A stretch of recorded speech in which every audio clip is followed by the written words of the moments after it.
No,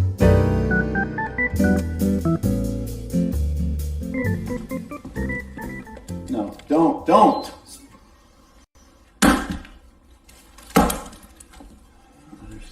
Why?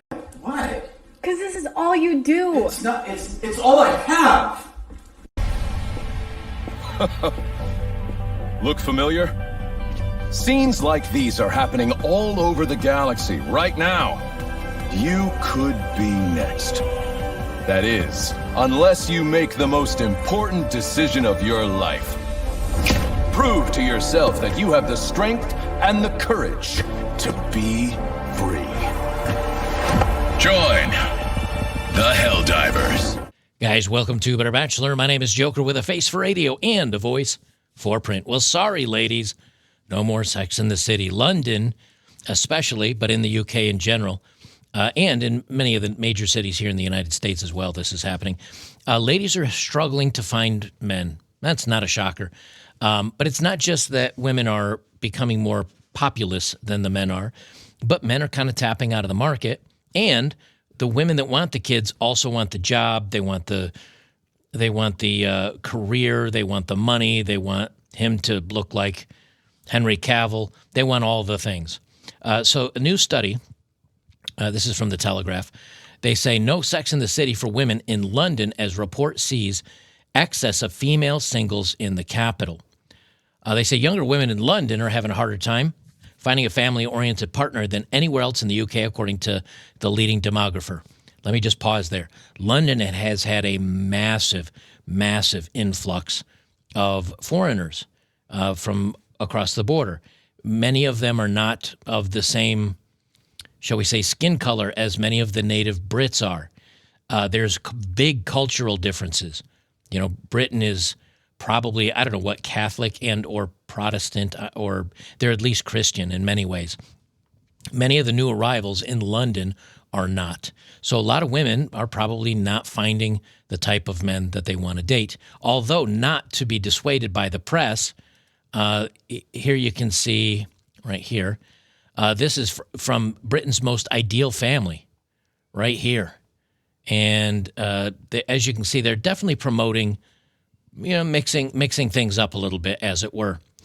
They say Stephen J. Shaw, a data scientist whose documentary Birth Gap explores declining birth rates globally, analyzed a sample of women aged 25 to 35 who were surveyed in 2023 on their attitudes towards starting a family.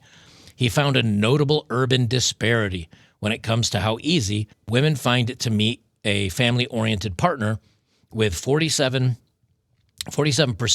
of London women citing difficulty meeting a partner as a barrier to starting families. So 50% of women aged 25 to 35 say they can't find no man good enough. Now, more than likely, those 50% of women that do want a family, they want to start the family with the 5%er guys, right? They want to find families with the 5%er guys. And the guys, a lot of men today, and I think I did a story on this, but anyway, a lot of guys today say, we're not doing this. The divorce courts, child separation, child maintenance, spousal maintenance, we're not doing this anymore. So if you take the 50% of women that are finding a barrier to finding a man to marry and have a family, if you take that they're overly picky, for the top 5% of men, those guys are the playboys. They're not going to marry and settle down, at least with the women they're sleeping with. They'll settle down if they do with the 5% of top women. That leaves 45% of the top women like, I can't find a guy good enough for me, and or they find the guy and that guy's like, nah, I'm not really into marriage and not really into this anymore. In the Southeast, the figure is 34%, and outside London and Southeast, an aggregate figure taken for the whole UK, it is 32%. So it is not looking well for the ladies. As they get older, they're going to have to go in and maybe get some therapy and make things rejuvenated so they seem young and elastic still. If you haven't seen my video on this as well, I just put that out as well today. They say the 2022. They say London women aged 25 to 35 also outnumber their male equivalents by 7%, arguably giving men more choice in the straight dating market. In 2022, the Office for National Statistics found that the borough of Wadsworth had the highest ratio of young women to men in the country, with 33% more ladies in their 20s. Well, there you go, guys. If you want to go get some action, maybe go down to the borough of Wadsworth. I don't know how large an area it is. Lambeth had the next highest ratio with 13.4% difference, followed by Hackney and Islington. Shaw said there may be a London effect impacting the search for a family planning partner, even indicating that relocation from the capital may improve the likelihood of finding a suitable partner for family planning. I wouldn't doubt that. You know, if you guys watch my videos kind of regularly, way back several months ago at least, in a video, as one of my intro videos and during the video, I showed the London nightlife. And it was somebody walking along a club, and there was a line of 200 women trying to get into the club, and there's basically like 2 guys there. That was it. And there was another video of women walking up and down the street, heading out to the club or going back from the club, and they're very revealing, very tight clothing, oftentimes inappropriately so based on their weight. And they're stumbling along, and they had too many drinks, and they were going to the clubs. There was no guys on the street. It's because those women are going to the clubs looking for the same 5, footballers or maybe rugby players that are big, athletic, good-looking, and rich. All those women are competing for those same guys. And the other men are like, they blow me off anyway. Why am I going to go in and buy him a drink or talk to him or try to strike up a conversation when these women want nothing to do with me? I think that is another huge effect that they're not talking in this study. He added that variables such as demanding work schedules, high stress level, the absence of local extended family support, and urban cultural norms, cost of living, and housing availability could explain the London effect. Yeah, rent's gone up crazy in London. Women now, they don't need no man because they're making their own money. They're away from their extended family support because gosh knows they don't need mommy or daddy to help out. And the cost of living, and housing availability. In some areas of the UK, I've seen lines for apartments, for people looking at apartment or a new home listed. They're hundreds of people long for these lines just to look at a place. And then, of course, there's going to be a bidding frenzy just to try to get the place, and people can't afford it. They say an equal to Mary, Phoebe something or other Little, Arslangic Little, head of the New Deal for Parents at Onward, a campaign which investigates how we can make it easier for people to have the children they want, said one factor that makes it particularly difficult to start a family in London is sky-high housing costs, forcing young people to live in house shares with their parents or with their parents for far longer than they want to. So they have roommates. That, it's kind of hard to have a good dating life and get to know somebody and do the old in and out on a regular basis if you have a roommate. Well, let me take that back. You can do the in and out pretty easy because I've had roommates most of my life and it didn't stop them or myself from having a good time. But it does kind of break down, the long-term dating where you're living with each other for a little while and maybe coupling up like that and then getting ready to own your own place. They say that leaves them little choice but to delay having children. A younger adult under 35 in 1997 was most likely to live as a couple with children, but today most live with their parents. That's why making it easier for people to have children means building more homes and ending the housing crisis. Yeah, but one of the ways, this is what I don't understand. It's with London, it's here in the United States, it's everything else. They say, unemployment's very low. There's not a lot of jobs. Like the job market's great. But also we're going to let in millions of people from other countries that don't have job and now they need work. Okay, where are they going to work? Well, we don't know. We'll find them something. But that will bolster our economy. And then our GDP will increase. Okay, where are they going to live, these millions of people? We don't know, but we'll find a place. And in the meantime, rent and housing has gone through the roof.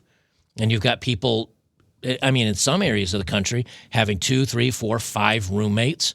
This is another reason why some people have said they do the poly thing where they have 15 boyfriends and 17 girlfriends all living in the same place because they can't afford it.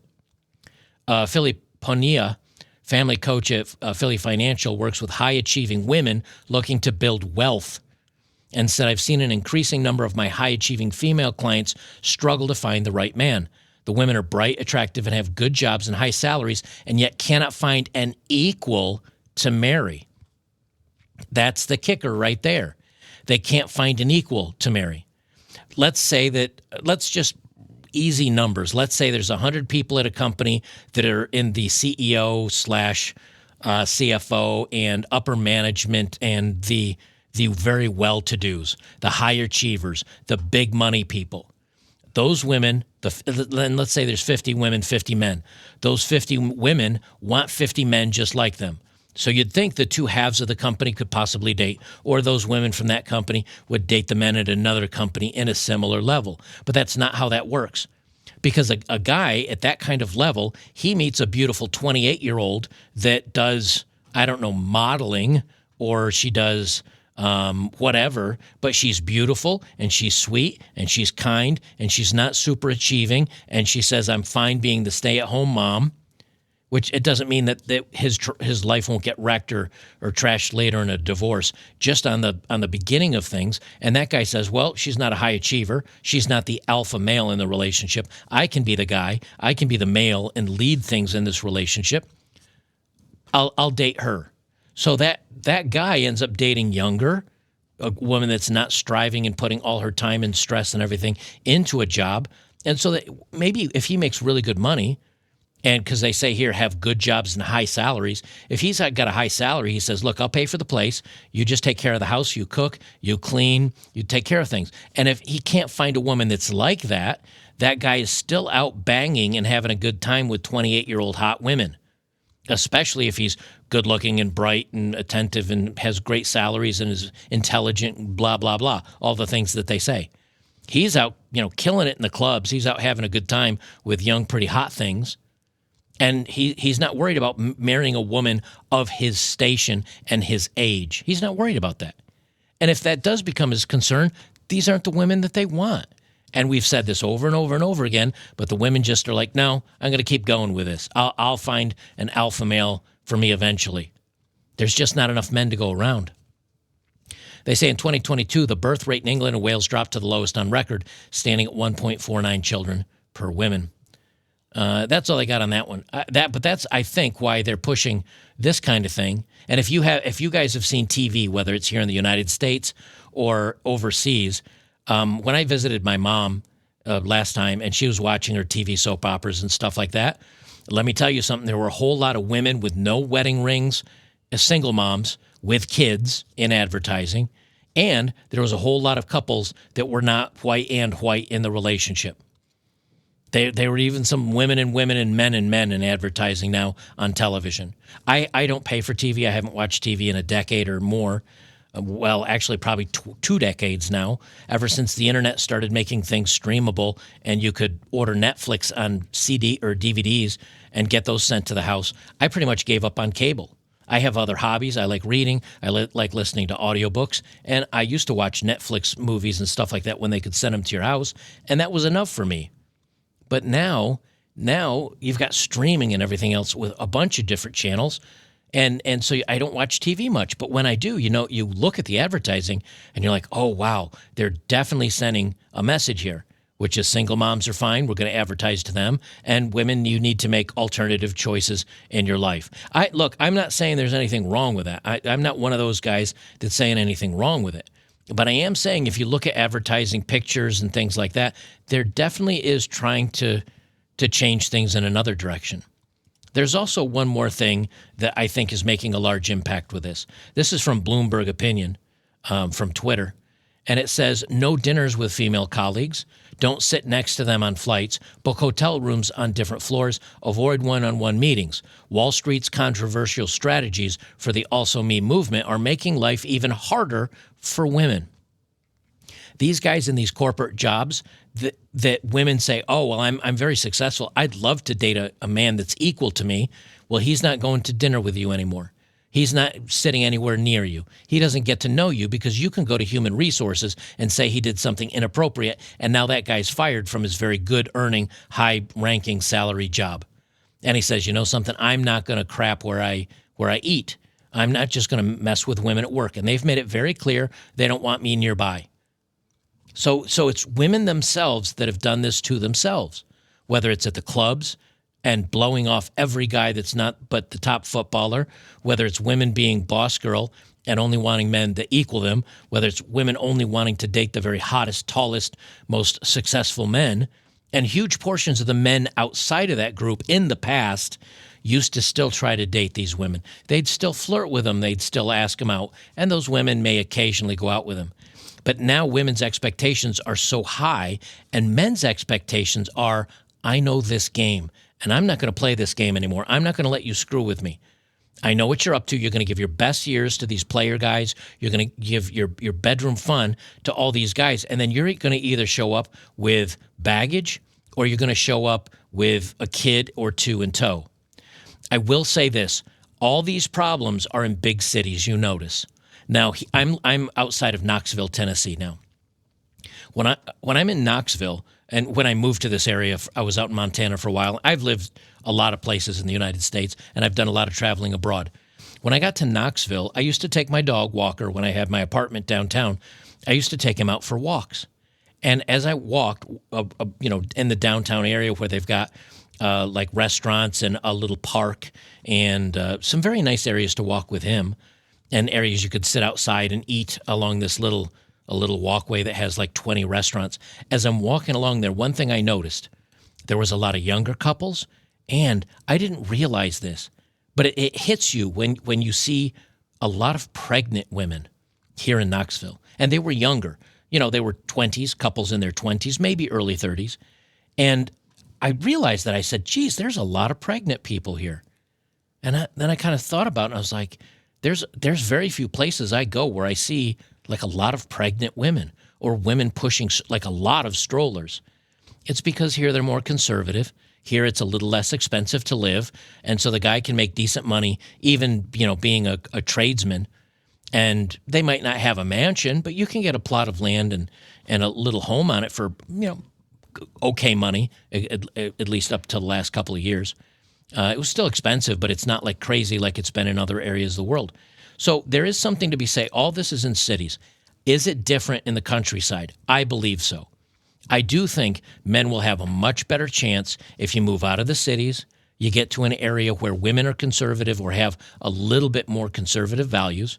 Again, it doesn't guarantee that she's not going to run you through a ringer in marriage and divorce and all that stuff. I'm not saying that, but the odds of finding a better one or one you might at least have a chance with definitely are not in the cities. You've got to get outside the cities, get to the country ground. And if you did move to a small town and the woman's still, young woman, she still loves her family and goes over to dinner at her parents' house, and she's working just kind of a job to get by until she meets the man of her dreams, maybe that woman has the right values. Maybe there's less of a risk. Less of a risk doesn't mean no risk, but maybe there's a less of a risk, and maybe you can find yourself a beautiful country girl to enjoy some time with. I don't know, but I can tell you the cities are definitely not it, and they're not having a good time. I've got one more story that I'm going to cover here about a married teacher, 37-year-old married teacher, who decided to spend some one-on-one quality time with a student of hers that was less than 18. But YouTube doesn't like me talking about that stuff, so that's not going to be on YouTube. But come on over to Rumble, or better yet, come on over to betterbachelor.locals.com to watch the rest of this content so you can hear the things that YouTube doesn't like me to say.